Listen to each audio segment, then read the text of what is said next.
Okay, I apologize for being late. I got caught up in what we're doing today. And today's lesson is something I'm very passionate about, and I called several of you asking you to come because it's dear to my heart, and some of you I've talked about what is going on in the United States and in the world. And are we live, David? It's not come up. So. Oh yeah, it is. Oh, there I am. Okay. Thank you. What would I do without David? What would we do without each other?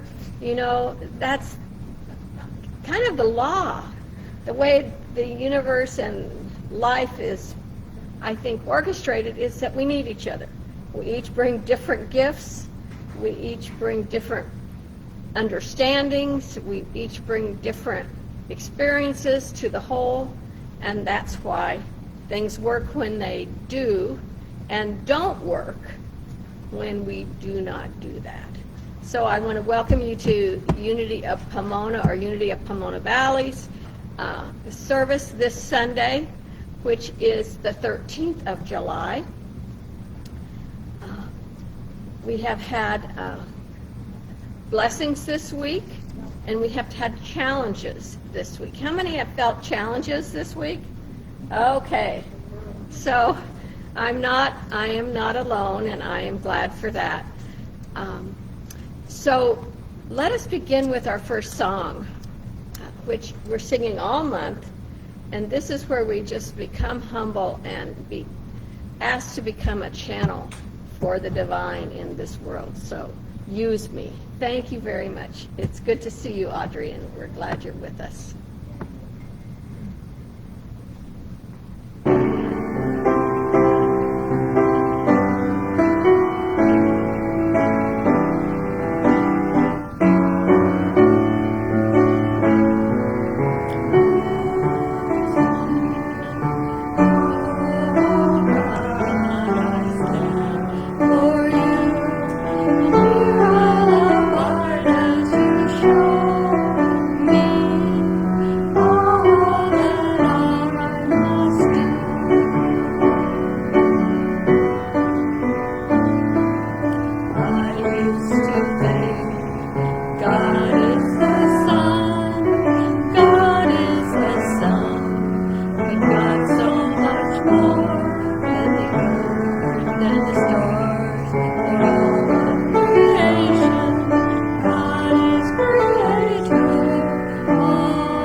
Thank you.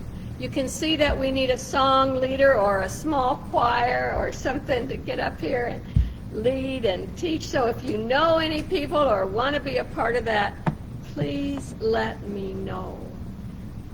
Thank you. Let us pray. I invite you to breathe in. To breathe in slowly and deeply.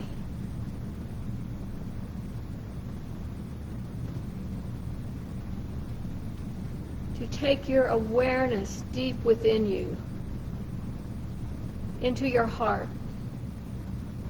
The heart where we are one with God and one with each other and one with all creation.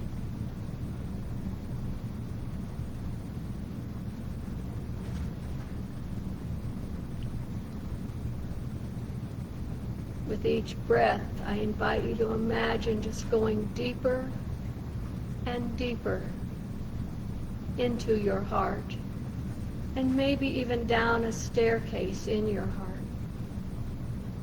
Down and down to a place where only love abides.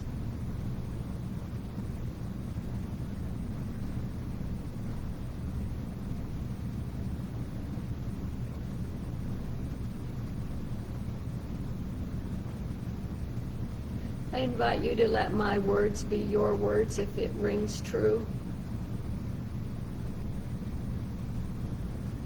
Holy One,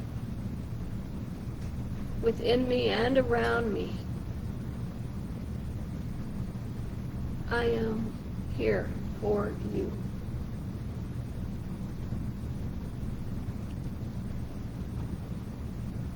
I no longer want to hide my light under a bushel, but to be a channel for your will and your work, the will and the work that is needed here on this earth in this moment.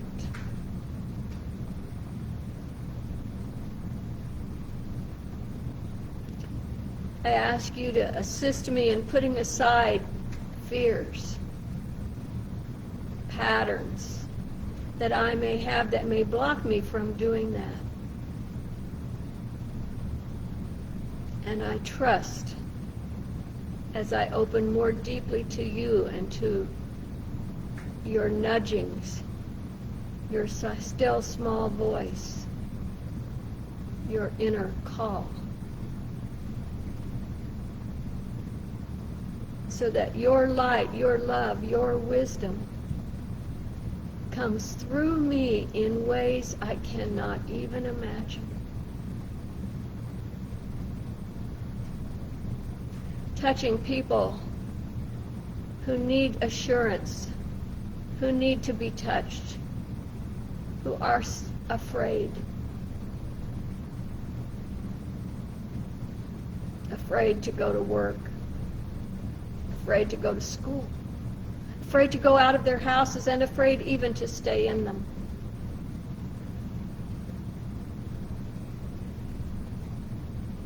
Show me, use me,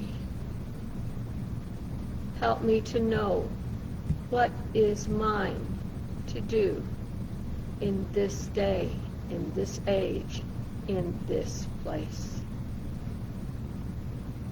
And let us see and know that all people are being divinely guided at this time, that hearts are opening.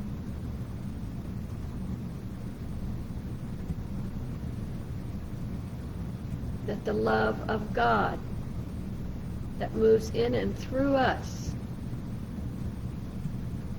is touching lives all over the world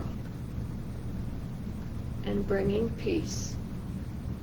And so it is. Amen. Let us sing the Lord's Prayer.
Unity is very connected to the community, as some of you know, and so I put the announcements in the middle so they are not lost or forgotten because they're so important to me.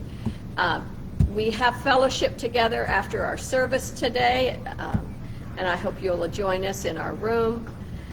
We were going to have our SWAC, our speaking and listening circle today, and we had so many people, including board members, not able to attend that we are postponing it till this fall. So thank you if you are considering coming, and I hope you will be with us when we set a date in the fall.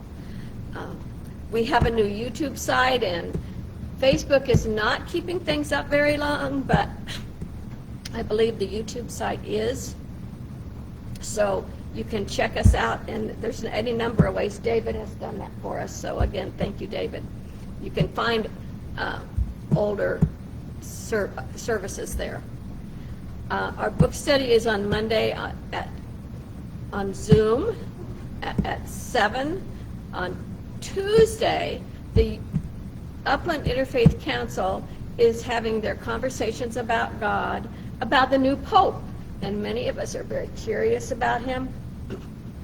And Reuben and Deacon Ruby Richard Simpson are going to be speaking about that.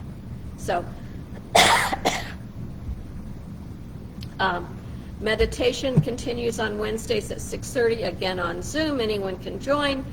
And our next Compassionate Pomona meeting is on the 13th or the 17th of July, which is a Thursday. Last week, after our lunch, Reverend Drack offered his first class on the Enneagram, and it was really life-altering for me. It helped me see myself and other people in a deeper way and kind of a different way. So if you want to come to the second class, I think we can figure that out. It will be next week at 12:45 here in person. And then Reverend Mary Ann Cordova Bream's ordination is on the July 26th, which is a Saturday at 10:30 here at Claremont Center. It probably will be in the big sanctuary, but I'm not sure about that. It is? Okay, good. And then finally, because of the political environment we are living in now, I feel prayer is a very important thing to do to lift our community. And so I'm wanting to have and going to be planning an interfaith prayer vigil to open hearts and minds.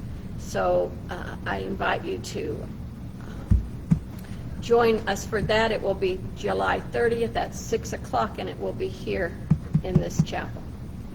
So we know that we are blessed, that we, especially here in America, we have been very blessed. And we exist on the gifts that we are given, so we give people an opportunity to give. If you want to give, we accept donations. So let us say the affirmation that is on the screen, and then Liz will pass the basket. Divine love through me blesses and multiplies all I am, all I give, all I do, and all that I receive. And now will Jackie, our board president, come forward and read today's daily word.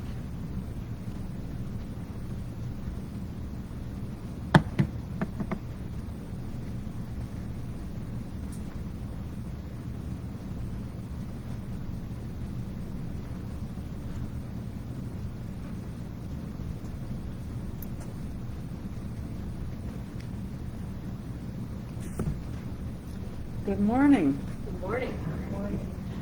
The word for today is courage. The affirmation is on the screen, and today I'd like to ask you to join in repeating it with me together. God within me is the source of my courage. Worrisome and challenging events may leave me thinking I don't have the courage to face them. What I'm going through may feel like too much to bear.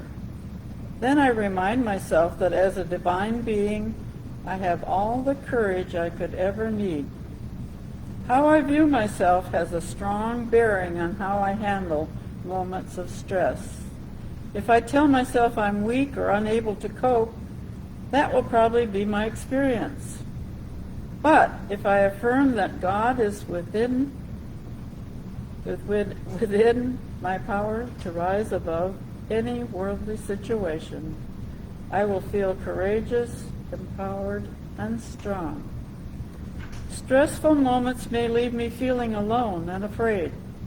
I realize I am never alone and need not fear. This is the source of my courage. And from Joshua 1:9, I hereby command you, be strong and courageous. Do not be frightened or dismayed, for the Lord your God is with you wherever you go.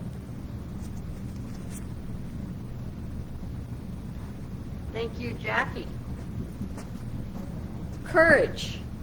That's something that we really need these days, and that's something that we see in each other, don't we? As we see what each other deals with in their life. So this is a song. When I was on my trip, I went to a Presbyterian church with friends I was staying with, and they had this song. I put the pictures behind it, pictures that I am seeing every day on the news these days. But it is it's a beautiful song. We've sung it here before. Here I am, Lord. So hopefully you will enjoy it.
is it with the pictures? Is it? It's brutal. For me, it's important. So I just came back from a road trip across the U.S. Not all the way across, just to the Midwest, the Southwest and the Midwest, and then up through the Colorados and Utah. And we saw amazingly beautiful landscape, cities, communities, landmarks. It was really very touching. And one of these pictures is us with my family in Des Moines, Iowa. So I like to start with the funny stories that you all love. A politician visits a small tribal community. At a town hall meeting, the politician confidently proclaims, "I promise to lower food prices for everyone." Without missing a beat, the chief shouts, "Ompa!" and the crowd erupts in applause. Feeling emboldened, the politician continues, "I assure you, affordable health care for all." This time, the chief's voice booms even louder, "Oompa! Oompa!" And the audience gives a standing ovation, clapping nonstop for an entire minute. Walking out with pep in his step, after the meeting, the politician is momentarily stopped by the chief, who warns, "Watch your step. Don't step on that oompa over there." Get it? So, politicians throughout the ages, I think probably in every place, every country, every city, come with big promises that they may or may not want to fulfill, but they say them anyway. And very often, things don't unfold the way they plan, and things fall short of that. They fall short of building power with others. They fall short, and instead they allow themselves, I believe, to fall victim by allowing others to have power over them. You know, to me, democracy is about power with, not power over. And when any of us, politician or not, allows power over to change our judgments, our minds, then we are in deep doo-doo, as the chief pointed out. I am not a politician. I have great respect for those who walk that minefield. My mother, Ruth Wilkin, was a politician, and she served in the Kansas legislature for 10 years. And when we went to Topeka, Kansas, we saw the Capitol and the place where she had worked as a legislator. I believe that she was fair and that she was very smart at bringing people with different opinions together based on the truth that she could point out to them, and then they would agree. Even though they may have started out in different camps, she could bring people together.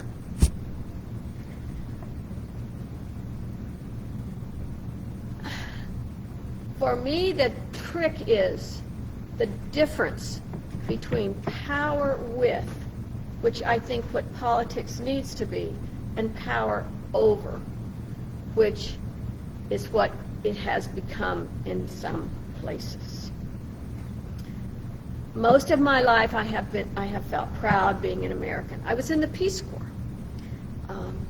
Most of the people of the world have welcomed me as an American, even in my world travels since then.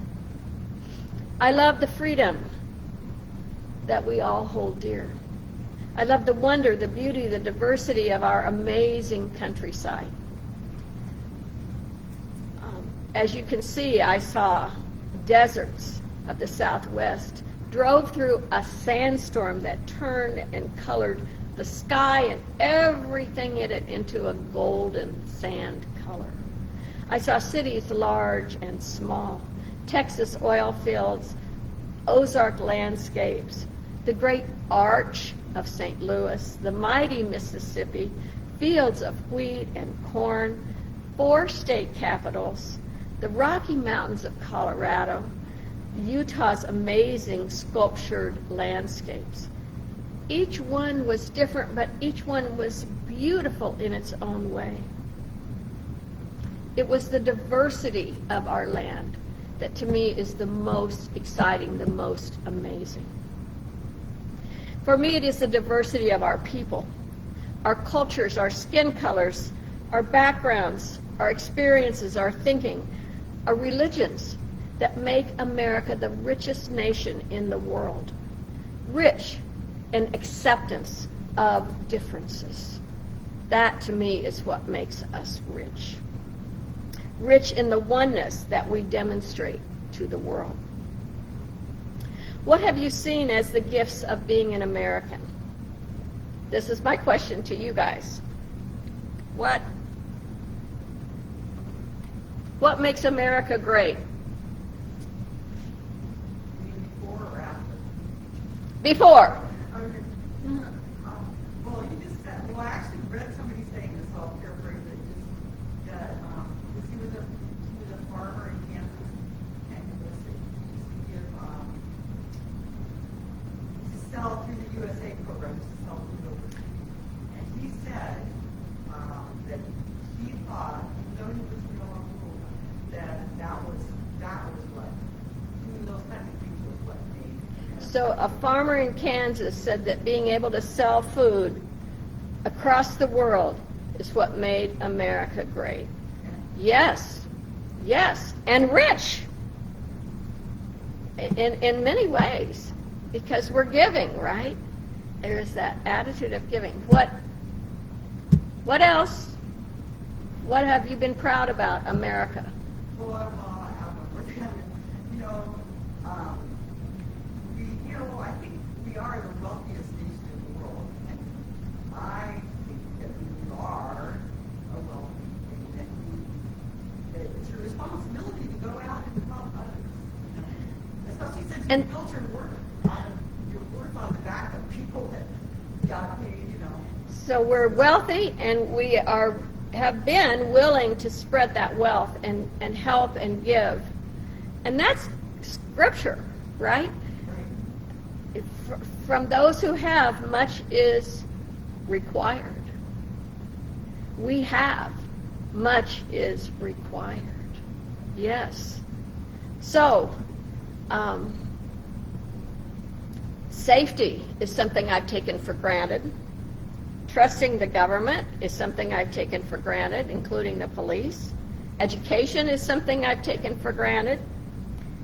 Healthcare is something I've taken for granted.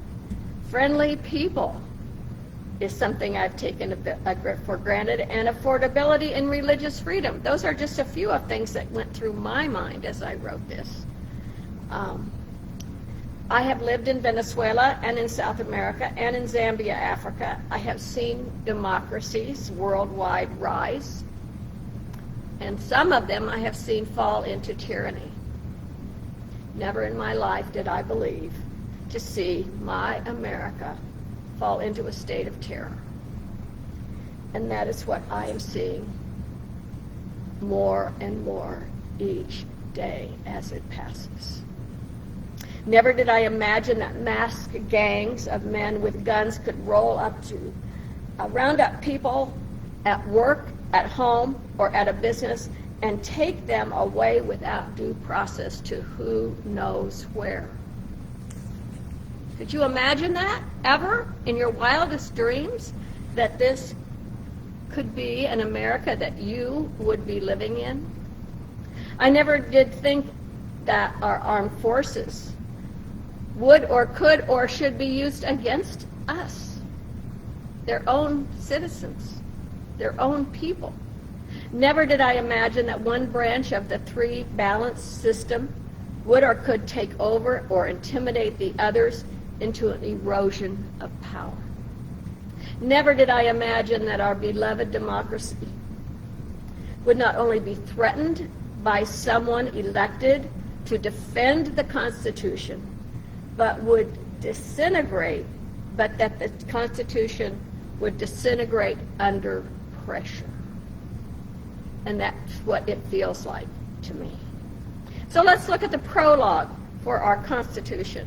When I pulled this up this morning, oh my gosh, it was so full of who we are and why we are and what we are to do and our responsibilities to maintain. Not we the people. We the people, right? It is our responsibility as Americans to make sure that these things happen, as well as the responsibility of those who swear the oath to the Constitution, are all of our elected officials, judges, congresspeople, etc. So let us just go over this. In fact, let's say it together. We, the people of the United States, in order to form a more perfect union, establish justice, ensure domestic tranquility, provide for the common defense, promote the general welfare, and secure the blessings of liberty to ourselves and our posterity, do ordain and establish this Constitution for the United States of America. There's a lot of work in that, isn't there? Do we now have a more perfect union?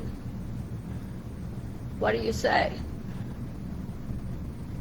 It's debatable. It is certainly debatable. I say no.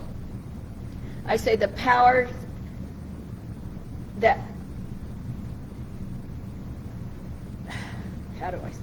the powers that be use their power to divide and conquer rather than to bring unity to our country.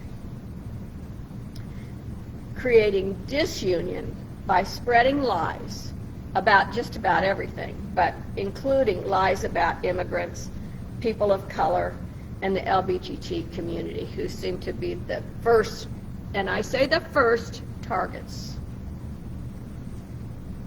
From our Baha'i friends, the teaching of Baha'u'llah reminds us. His, Baha'u'llah, vision of oneness of humankind involves not just the deepening of human solidarity, the safeguarding of human rights, or the establishment of an enduring peace, but rather an organic change in the structure of present-day society, a change such as the world has not yet experienced. Maybe that is what is coming out of the chaos that is now in the midst of us, and we are in the midst of. Is justice being established? Do you see more justice coming? I see it for courts. You see what? I see it for courts. In the courts, you see Yeah, more. I see justice in the courts. Good. That is a good vision to have. That is a good vision to have. I am thinking that the court's power has been cut a lot. And that frightens me because they are the balancing. I mean, we need the power in those courts, absolutely. So let us hold your vision. From our Kaudai friends, Rose and Humbui, from their book for children, they write, justice is do not do to others what you don't want done others to do to you, or do to others good things that you want others to do to you. Only treat other people the way you want to be treated. And then from Jewish sage Baal Shem Tov, thou shalt love thy neighbor as thyself. Why?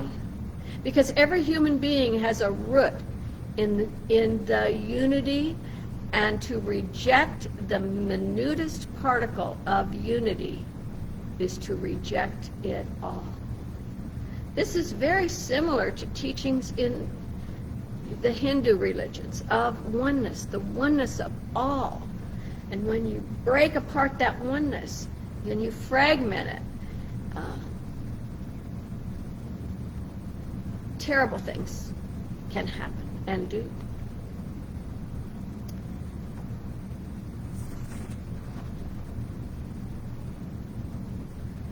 Unity co-founder Charles Fillmore writes in The Revealing Word about justice. He says, justice, when judgment is divorced from love, when works from the head alone, there goes forth the human cry for justice. In his mere human judgment, man is hard and heartless. He deals out punishment without consideration of motive or cause, and justice goes away. When justice and love meet in the heart center, there are balance, poise, and righteousness. There is an intuitive and infinite law of justice that may be called into activity, etc., etc. So I invite you to remember the heart is so important. That's why we're going to have a prayer to open hearts. Sufi Muslim Hazrat Inayat Khan writes, justice can never be developed while we judge others. The only way is by constantly judging ourselves. It is hard for me to give up. Catherine and I were talking yesterday. It's hard for me to give up judging others or judging the people that are doing this. So I need to see that they too are a reflection of parts of me that need to heal. And then he also says, no sooner has the heart become living than the law of justice manifests. So as we stay in our heart more and more, I do believe justice will come. We will be called and know exactly what is ours to do. And then finally, Martin Luther King followed Gandhi, and he writes, never succumb to the temptation of becoming bitter. As you press for justice, be sure to move with dignity and discipline, using only the instrument of love.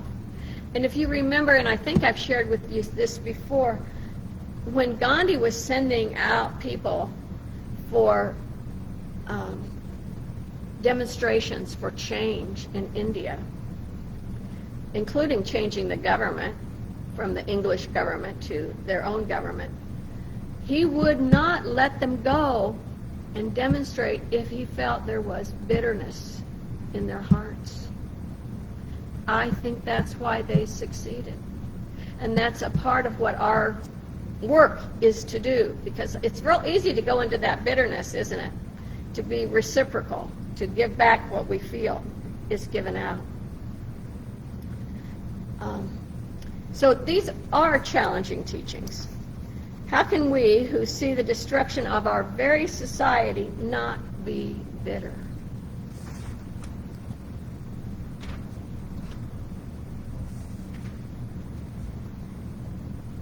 What must we do to, and what must we look at and through and with to be able to make the changes that we want? We don't want more of the bad. We don't want to be a part of bringing evil, more evil, by fighting, and yet, and we know that resistance, right, Roberta? There are laws about what you resist persists, and so how do we deal with this? How do we deal with this with love and wisdom and guidance, spiritual guidance? So, is domestic tranquility being ensured? That's a part of the agreement of the prelude or of the Constitution. What about tranquility? I say no. Chaos seems to be reigning. Sleepless nights, anybody have those? Yeah. It's fear is spreading. When you have chaos and fear, and you spread it through the population, to recently arrived immigrants or immigrants whose descendants found our nation. We're a nation of immigrants, aren't we? If we were to get rid of all the immigrants, there would only be the Native Americans. And they crossed, came through from Asia, they say, a long time ago. So About 13 years ago, I went on an interfaith trip to the Holy Land of Palestine and Israel. And I went to the Holocaust Museum there in Jerusalem. And it changed my life.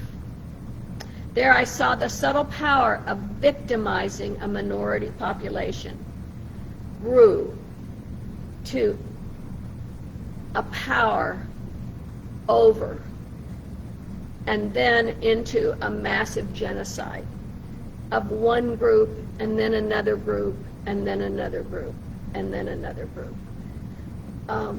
There are people in our country that do not recognize the threat that we are facing right now. And I say to them, and I ask them to remember the words of Martin Niemöller, who was a Lutheran pastor in Germany. He was for some of the reform before Hitler, but when Hitler took power, he saw that it was not good for him. And he writes, "First they came for the socialists, and I did not speak out, because I was not a socialist. And then they came for the trade unions, but I did not speak out, because I was not a trade unionist. And then they came for the Jews, and I did not speak out, because I was not a Jew. And then they came for me, and there was no one left to speak for me." Are we willing to be the ones to speak? Are we willing to step out? Are we brave enough? Jackie talked about bravery, courage, to let spirits move through us and speak out. I'm speaking out today. Martin Luther King reminds us that peace is not just the absence of war, but the presence of justice. If we do not see justice, we are not going to have tranquility and peace. Hazrat Khan writes, "Behind all of us is one spirit and one life. How then can we be happy if our neighbor is sad?" This is again the teachings of oneness. We're all one. If Jackie is sad, can I be happy? No, we're one. If Catherine is sad, can I be happy? If my immigrant neighbors are scared to death, can I be happy? No. And from our friends, the Ahmadiyya Muslims, Islam's message of peace is universal, which is why our motto is love for all and hatred for none. It is letting go of the need to hate and staying in that sense of oneness that is so important. Our prelude to our Constitution goes on to say that we must provide for the common defense. Is that happening? Or are we making enemies for America to defend against? Why do we alienate our allies and use our troops against our own people who are legally protesting? This is not the common defense, but one branch of government going against other branches and against their own people. Martin Luther King reminds us, we have got to get this thing right. What is needed is a realization that power without love is reckless and abusive, and love without power is sentimental and anemic. Power at its best is love implementing the demands of justice, and justice at its best is power correcting everything that stands against love. It is precisely this collision of immoral power with powerless morality which constitutes the major crisis of our time. Again, that's Martin Luther King. So is the general welfare being promoted? What do you see? Do you see a general welfare promoted? No. Nor do I. Again, the general welfare is in the shock of fear and all that it does. You know, what happens when we're afraid? What happens to the body? Shuts down. it shuts down. It goes into dis-ease, which becomes disease. These are real things that happen. Fear is an enemy. That's why the Bible says 360 times, do not fear. Fear is our enemy. And so our body, mind, and spirit are all connected within us. Buddhist, the Buddha reminds us, whatever after due examination and analysis you find to be kind, conducive to the good, the benefit, and the welfare of all beings, that doctrine believe and cling to and take as your guide. Do you like that? Yeah. And then I found this. We need leaders not in love with money, but in love with justice. Not in love with publicity, but in love with humanity. Can you just imagine that, using the power of your imagination? Imagine that shifting and happening. On the other hand, Buddhist Pema Chodron, in her wisdom, says the basic ground of compassionate action is the importance of working with rather than struggling against. And what I mean by that is a working with your own unwanted, unacceptable stuff, so that when the unacceptable and the unwanted appear out there, you relate to it based on having worked with loving kindness for yourself. Then there is no condensation. This non-dualistic approach is true to the heart because it's based on our kinship with each other. We know what we say because we have experienced closing down, shutting off, and being angry, hurt, rebellious, and so forth, and have made a relationship with those things in ourselves. So the inner work is so critical to do, as Catherine and I talked about. How can we do this more perfectly? How can we do this without creating more problems? And that is to know, who said know thyself? That's so important. Finally, the mandate of our Constitution is secure in the blessings of liberty, is to secure the blessings of liberty to ourselves and our posterity. Is that happening? I think not. First, who is us? Is it us citizens, or is it everyone that lives in our country? Or is it only our Native American brothers and sisters that can claim to being true Americans?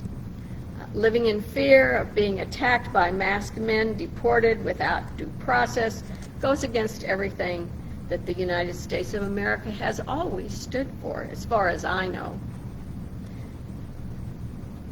Charles Fillmore, Unity's co-founder, writes, freedom, the quality or state of mind without thought or restraint, bondage, limitation, or repression, having a sense of complete well-being. I want a sense of complete well-being. Don't we all deserve that? Are you getting a sense of complete well-being now? No. When you turn on the news, do you get a sense of complete well-being? No. No, I don't either. So when policies change conveniently every few days to keep the powers out of the hands of people and their elected officials and their elected judges, Lady Liberty is being suppressed, handcuffed, and stifled. So I found this, remember Amanda Gorman, that beautiful young poet? She's been on TV this week, and I found this quote of hers: there is always light if only we're brave enough to see it, if only we're brave enough to be it. And so I invite us to take a moment and to let our minds go back to that work that we need to do deep within.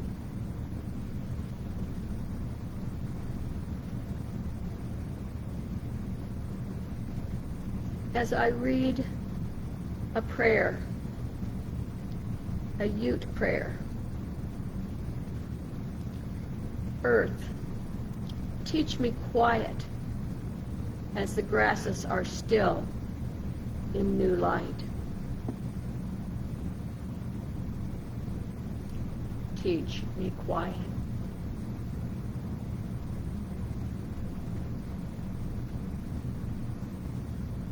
Earth, teach me suffering as old stones suffer with memory.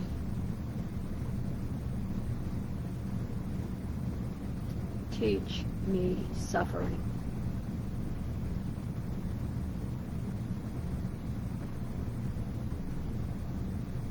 Teach me humility as blossoms are nimble with beginning.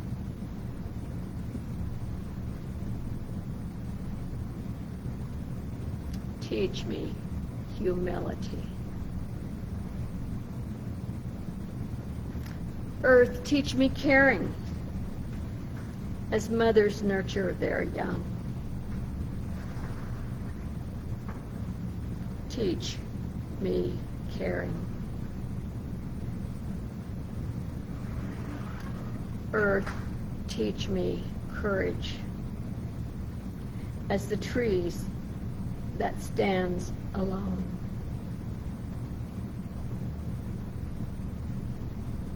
Teach me courage.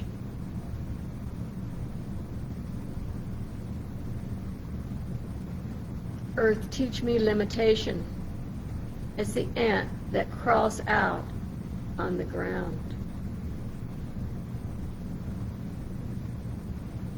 Teach me limitation.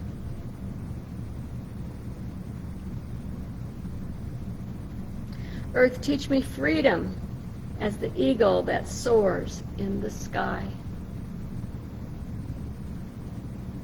Teach me freedom. Earth, teach me acceptance as the leaves that die each fall. Teach me acceptance. Earth, teach me renewal as the seed that rises in the spring.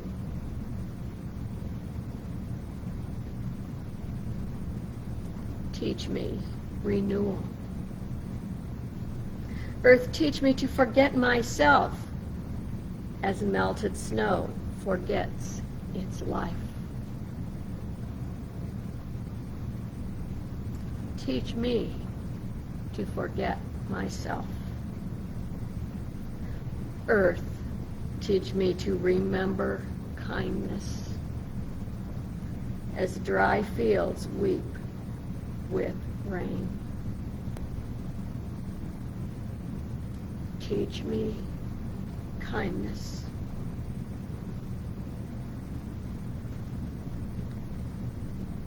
And in closing,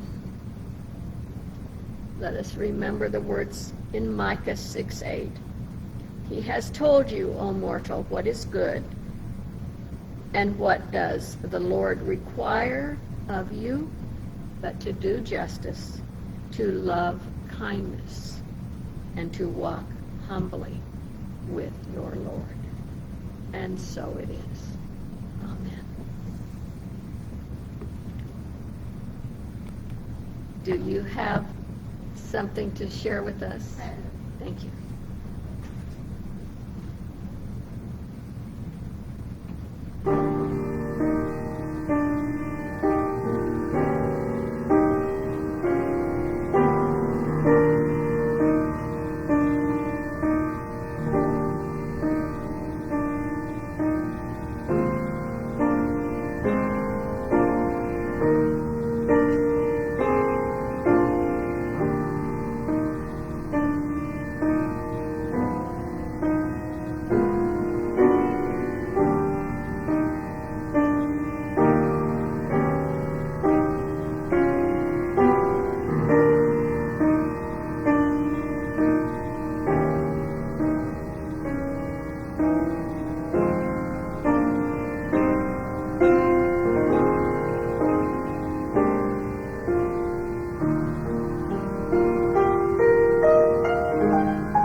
Thank you. That was a beautiful opportunity to find that deep peace that is within us. And I appreciate you a lot, Audrey. So now let us say our prayer for protection. The light of God surrounds us. The love of God enfolds us. The power of God protects us. The presence of God watches over us. Wherever we are, God is, and all is well. And now our peace song. If you want to stand, you're welcome to stand. You've been sitting a while, or you can just stay seated.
May we all go in inner peace and create outer peace in our world.